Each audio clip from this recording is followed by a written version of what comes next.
क्या आपको पता है कि एक ऐसी बीमारी होती है जिसमें इंसान ना अपने हाथ का कंट्रोल खो बैठता है, पता नहीं क्या क्या होगा और इंसान का हाथ कुछ भी करने लग जाता है। इसे कहते हैं एलियन हैंड सिंड्रोम और ये किसी को भी हो सकता है। और मान लो आप ऐसे करके साइड में देखो फ्लोर पे और आपको एक चेहरा नजर आए तो क्या रिएक्शन होगा आपका? इस वीडियो में आप ऐसे amazing non stop random horror facts को जानोगे कि आपके मुंह से एक ही लाइन निकलेगा, कुछ भी कर लेकिन डरा मत प्लीज। Fact number 17। ईयर था 1971, महीना था अगस्त। मैरिया गोमेज वो अपने किचन में काम कर रही थी और उन्होंने अपने किचन के फ्लोर में एक अजीब सा चिन्ह देखा, एक कुछ बना हुआ था वहाँ पे। और जब वो ध्यान से देखी तो उन्हें ये नजर आया कि एक चेहरा बना हुआ है और ये चीज बिल्कुल स्कैरी चीज थी उन लोगों के लिए, क्योंकि फ्लोर पे रैंडमली कुछ भी दाग होता तो ठीक होता, बट फ्लोर पे चेहरा कैसे बन जाएगा? तो उसके बाद उन्होंने उसे बहुत सारे जो होता है ना रिमूवर, उससे रिमूव करने का कोशिश किया और उसके बाद वो रिमूव हो ही नहीं रहा था। भले आप वहाँ पे कुछ भी यूज कर लो, डिटर्जेंट से लेकर सब कुछ, कोई काम नहीं किया। लास्ट में उसका हस्बैंड एक कुल्हाड़ी से ऐसे तोड़ दिया उस जगह को, क्योंकि बहुत स्कैरी लग रहा था। और उसके बाद फिर वो लोग सो गए और सुबह उठे, बट सुबह उठ के उन लोगों ने ये देखा कि वो चेहरा फिर से फॉर्म हो गया है। तो ये एक बहुत ही अजीब चीज थी, मतलब क्या हो रहा है ये। और इसके बाद उन्होंने किचन को सील कर दिया, पता है, और एक पैरानॉर्मल इन्वेस्टिगेटर को बुलाया कि यहाँ पे देखिए ऐसा क्यों हो रहा है, यहाँ पे फेस क्यों बन रहा है रैंडम इंसानों का। तो बाद में उसका मिस्ट्री जब अनराइवल किया गया तब ये पता चला कि असल में उन्होंने किचन को तोड़ा और किचन को ऐसे गड्ढा किया और कुछ फीट गड्ढा करने के बाद उन लोगों ने देखा कि वहां पे बहुत सारे, एक नहीं बहुत सारे डेड बॉडीज पड़े हुए हैं उनके किचन के नीचे। और सबसे ज्यादा जो डेड बॉडी का जो कंसंट्रेशन था वो 10 फीट अंदर था और बहुत सारे हड्डियों को भी पाया गया, और ऐसे हड्डी को भी पाया गया जो कि 700 साल पुराना है। और फिर उन लोगों ने वहां से हड्डियां हटा के वहां पूजा करा के फिर वो भर दिया वापस। सब कुछ ठीक है ना, बट फिर से किचन पे एक नहीं बल्कि 5-6 फेसेस बनने लगे फ्लोर में अपने आप, चेहरे। और उसके बाद उन लोगों ने किचन को पूरी तरह से फुल्ली सील कर दिया और उसके बाद से वो किचन सील्ड ही है। इस रियल स्टोरी में जो औरत थी उनका नाम मैं आपको फिर से बता देता हूँ, उनका नाम है Maria Gomez Pereira. Fact number 16। एक अजीब सी सिंड्रोम होती है जिसे कहते हैं एलियन हैंड सिंड्रोम। और इसमें क्या होता है कि आपका हाथ मतलब कुछ भी करने लगता है अपने आप, ऐसा लगता है कि आपके हाथ को किसी ने पोजेस कर लिया है। Alien hand syndrome is a phenomenon in which one hand is not under control of the mind. The person loses control of the hand and it acts as if it has mind of its own. The etiology includes neurosurgery, tumor, aneurysms and rarely stroke. NCBI के website में इसका एक पूरा scientific page भी मौजूद है। Fact number 15। Mummy के बारे में आप कभी सुने हो? मैं बचपन में अक्सर मम्मी, मेरी मम्मी या आपकी मम्मी, जो मम्मी होती है घर में, और जो ये मम्मीज होते हैं उनको मैं कंफ्यूज, अरे हटाओ ये बात को। तो मम्मीज होते हैं डेड बॉडी जिनको प्रिजर्व करके रखा गया रहता है किसी स्पेशल लिक्विड में या ऐसा कुछ। तो लेडी डायस एक थी हैन डायनेस्टी की लेडी, ठीक है, और उसका बॉडी 2000 साल पुराना है आज से, बट उसको आज तक एक मिस्टीरियस लिक्विड में प्रिजर्व करके रखा गया है और साइंटिस्ट को ये भी नहीं पता कि ये लिक्विड क्या है और इस लिक्विड में खास बात क्या है कि वो 2000 साल से, मतलब ये देखने में आपको क्रीपी लग रहा होगा, ठीक है, लेकिन इतना भी पॉसिबल होना बहुत मुश्किल है। मतलब जो ममीज होते हैं वो गल जाते हैं, बट इतना जो इसका इतना स्ट्रक्चर बचा हुआ है ना, ये भी बहुत बड़ा बात है, क्योंकि 2000 ईयर्स बीत चुके हैं और इसे सबसे ओल्डेस्ट मम्मी भी कहा जाता है और इसका स्किन आज तक सॉफ्ट है। सबसे मेन बात ये है कि किस लिक्विड में रखा गया है, इस लिक्विड में है क्या? 2000 साल पुराना चीज, लिक्विड, उतना साल पुराना जो लिक्विड है उसका प्रॉपर्टीज आज भी आजकल के साइंटिस्ट भी नहीं पता कर पा रहे हैं। अमेजिंग। Fact number 14। जो प्लेग्स, पैंडेमिक्स होते हैं ना दुनिया में, कुछ महामारी फैल जाना, तो साल 1518 में ना एक डांसिंग प्लेग फैला था। पता है ये क्या था? डांसिंग प्लेग में एक अजीब सा, मतलब जैसे महामारी तो आप जानते होंगे क्या फैला हुआ है, तो डांसिंग प्लेग की जो महामारी थी 1518 की ये महामारी, उसमें जिसको ये होता था बीमारी ना, वो ना डांस करने लग जाता था, पता नहीं कैसे, मतलब बीच सड़क में नाचता था और नाचने को कंट्रोल नहीं कर पाता था। पता है नाचते नाचते वो मर जाएगा लेकिन नाचना कंट्रोल नहीं कर पाएगा। बॉडी ना चाहते हुए भी उसका मूड एकदम नहीं है, मुंह ऐसे है लेकिन बॉडी तब भी नाच रहा है। एक बहुत ही अजीब, मतलब ऐसा लगता है किसी के अंदर घोष डूब गया है। मतलब अजीब सी ये महामारी फैली थी 1518 में। फैक्ट नंबर 13, बिगफुट, येटी, इन लोगों के बारे में आप जानते हो? मतलब बहुत लोगों ने बिगफुट्स को देखा है और येटीज को भी देखा है। ये ऐसे क्रिएचर्स होते हैं जो कि हिमालयन रेंज और दुनिया के ऐसे जगहों पे पाए जाते हैं जहाँ पे उतना इंसान का बसेरा नहीं है। तो ये जो होते हैं इनके पास दिमाग होता है और ये हंट करते हैं और एलिजेडली ये इंसानों से नफरत करते हैं और ये लोग अपना लाइफ जीते हैं। और मतलब इसका कोई प्रूफ नहीं है आज तक, कोई सिर्फ एलिजेट किया गया, प्रूफ नहीं है कि हाँ बिगफुट एग्जिस्ट करते येटी। बट बात ये है कि हिमालय पहाड़ के आसपास या फिर जो ऐसी जगह पे जो इंसानों का छोटा मोटा बसेरा होता है ना, गांव, तो जैसे माउंटेन विलेज ये सब, तो वहाँ के लोग ना बहुत बार इन क्रिएचर्स को देखते भी है। बीबीसी के अकॉर्डिंग जो माउंटेन विलेज तजिकिस्तान और किर्गिस्तान, इन गाँव में सबसे बड़े येटी के विटनेसेस मिले हैं। फैक्ट नंबर 12, माउंट एवरेस्ट जो है ना, इसमें कितने लोग हर साल जाना चाहते हैं टॉप में, और ज्यादातर लोग जिनके पास सुविधा नहीं होता ना वो मर जाते हैं। तो माउंट एवरेस्ट में ना आज भी बहुत सारे डेड बॉडीज पड़े हुए हैं और कोई उनको उठाने भी नहीं जाता है। मतलब माउंट एवरेस्ट के पीक पे जाने का जो ये ड्रीम है, ये कितने लोगों का जान हर साल ले लेता है और इस चीज के बारे में उतना अवेयरनेस भी नहीं है। फैक्ट नंबर 11, जो आप सांस लेते हो स्टेशंस में, एयरपोर्ट्स में, पब्लिक प्लेसेस में, उसमें पता है उसमें से करीब 10% ह्यूमन स्किन होता है। लिटरली ह्यूमन स्किन एक्चुअली में शेड करता है और वो एनवायरनमेंट में मिल जाता है और मिलने के बाद हमें हवा में मिलकर वही सांस में अंदर आता है। आप अपने बेड पे गंदे को देखे हो? जब आप बेड पे रात को सोने जाते होगे तो देखते हो कितना गंदा गिरा हुआ है, तो उस गंदे में ना बहुत परसेंटेज ना आपका स्किन ही होता है। और जो लाइट, जहाँ पे लाइट टाइप का होता है ऐसा इमेज जहाँ पे आपको कुछ कुछ दिखता है पार्टिकल, इसमें भी करीब 10% इंसानी स्किन ही होता है। आपका स्किन पता है, अगर आप इसको एक यूनिवर्सल लेंस से देखो ना तो कितना स्किन आपका झड़ रहा है, लिटरली पूरे सेकंड झड़ ही रहा है, बस आपको दिख नहीं रहा है। ऐसा होता है यूनिवर्स को अलग लेवल पे देखने पे। फैक्ट नंबर 10, एक अजीब टाइप की बीमारी होती है जिसे कहते हैं कैपग्रास डिल्यूजन। और ना ये एक अजीब सी चीज है। देखो मैं भी बचपन में सोचता था कि जैसे मेरी बहन दीपिका, ठीक है, तो ऐसा सोचो कि ये दीपिका ही है, ये दीपिका के डुप्लीकेट नहीं ना है। आपके घर में भाई बहन मम्मी पापा है, मान लो पापा है घर में आपके, ठीक है, ये पापा का हमशक्ल तो नहीं है, पापा ही है क्या? कैसे प्रूफ करूं?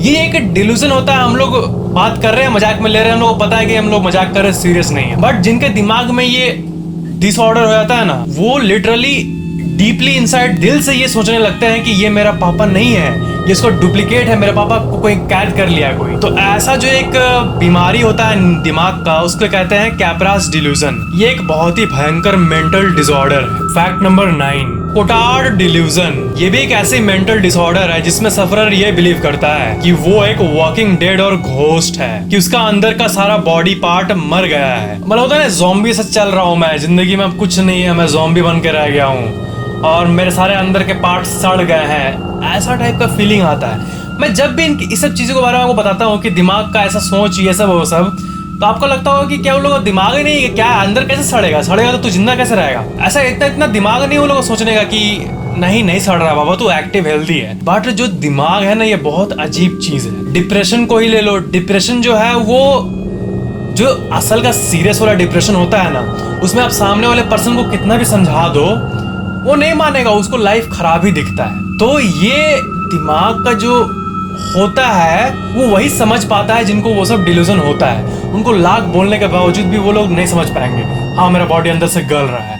दिमागी बीमारी इतनी खराब होती है, अजीब अजीब चीजें है दुनिया में। फैक्ट नंबर 8, 1918 और 1919 के बीच में एक एक्समैन ना आया था चर्चे में। और एक्समैन जो है ना, ये एक्चुअली में अपने आप को गाने का लवर कहता था। मतलब जैज लवर, जैज म्यूजिक होता है ना, एकदम heavy rock and jazz music जो होता है ना, जो पार्टीज में होता है, उसका शौकीन था। और ये एक अजीब टाइप का साइको था, पता है। तो ये पगलेट इंसान का ये कहना था कि वो उन लोगों को मार देगा जिसके घर में जैज म्यूजिक नहीं बज रहा होगा। मान लो मेरा या फिर आपका एग्जांपल लेता, आप जिस शहर में रहते हो वहां पर अगर एक्समैन आ गया और वो ये बात फैला दिया कि जिसके घर में जैज म्यूजिक नहीं बजेगा आज रात को, उस घर में आके मैं सबको मार दूंगा, तो आप ये एक्सपेक्ट करोगे कि ये सुन के सब कोई घर में अपना म्यूजिक बजाने लगेगा जैज, ताकि जिंदा रहे। और लिटरली यही चीज हुआ इस साल, पता है, कोई जोक नहीं है। सब कोई अपने घर में जैज म्यूजिक बजाया इसके डर से, और उस दिन एक दिन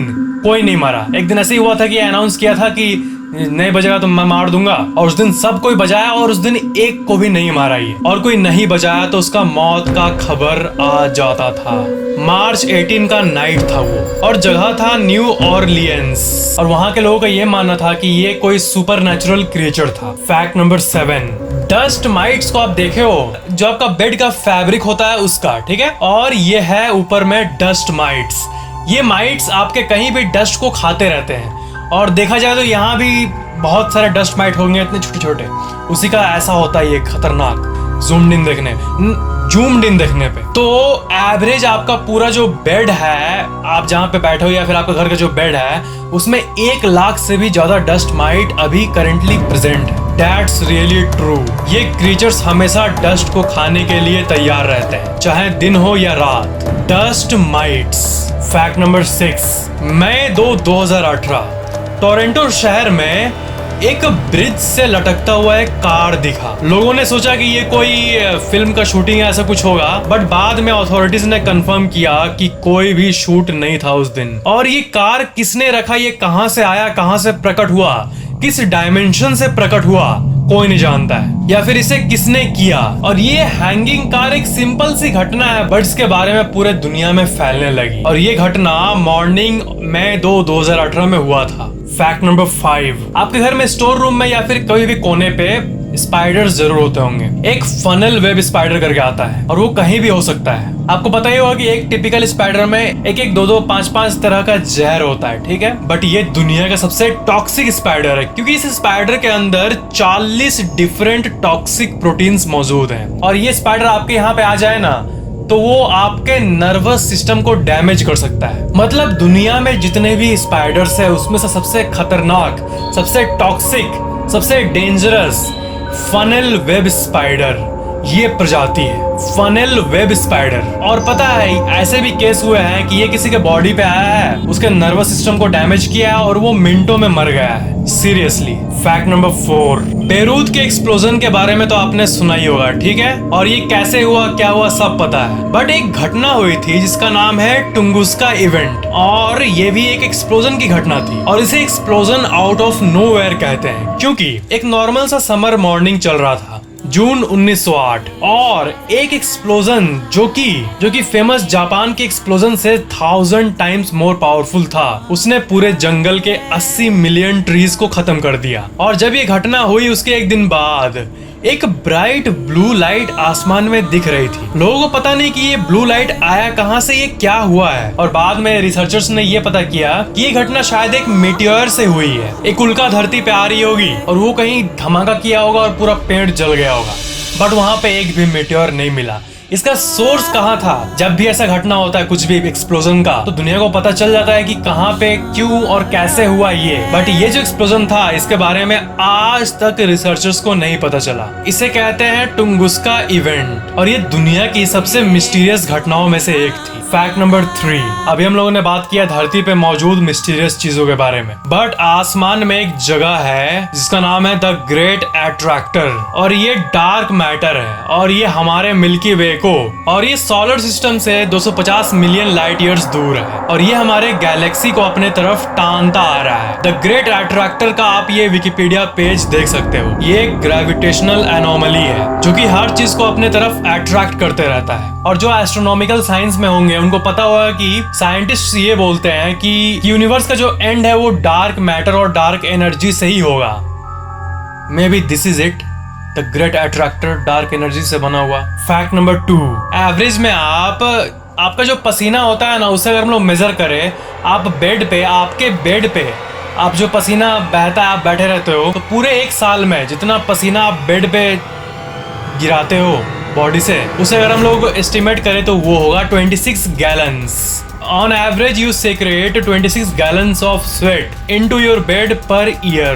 Fact number 1, आपको पता ही होगा कि जो पैरानॉर्मल इन्वेस्टिगेटर्स होते हैं वो बहुत सारे इक्विपमेंट्स को यूज करते हैं एंटिटीज को डिटेक्ट करने के लिए। तो उन इक्विपमेंट्स का कुछ जानकारी मैं आपको देना चाहता हूँ। सबसे पहला जो टूल यूज होता है उसे कहते हैं इंफ्रारेड थर्मोमीटर। और ये जो होता है ये किसी भी जगह पे जो टेम्परेचर का सडन चेंज होता है उसे फाइंड करने में मदद करता है। और पैरानॉर्मल इन्वेस्टिगेटर्स का ये कहना है कि जहां पर कोई एंटिटी होता है वहां पे एक टेम्परेचर का सडन चेंज, एक ऐसा चेंज जो कि किसी इलेक्ट्रिकल इक्विपमेंट के चलते नहीं हुआ है, रैंडम चेंज देखने मिलता है रूम में, उसी को ये डिटेक्ट करने में मदद करता है। दूसरा है डिजिटल वॉइस रिकॉर्डर। ये ऐसे वॉइस रिकॉर्डर्स होते हैं जो कि एम्बिएंट बैकग्राउंड नॉइज को कैप्चर करते हैं। हल्के से हल्के जो वॉइस होते हैं उसको भी ये कैच कर लेगा, जो एक्चुअल में डिजिटल वॉइस रिकॉर्डर्स होते हैं। अब आप बोले हुए मोबाइल में भी तो है, बट मोबाइल का बात अलग है, वो एक पूरा डिवाइस रिकॉर्डिंग को ही डेडिकेटेड होता है।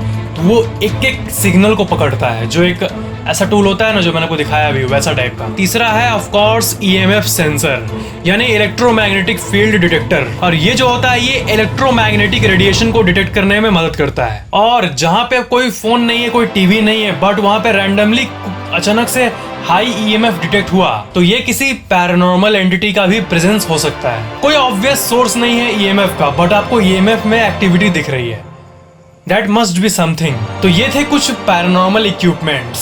उम्मीद है आपको ये थोड़े अलग मिस्टीरियस टाइप के फैक्ट्स मजेदार लगे होंगे। क्या आप मिस्ट्रीज पे और वीडियोस चाहते हो?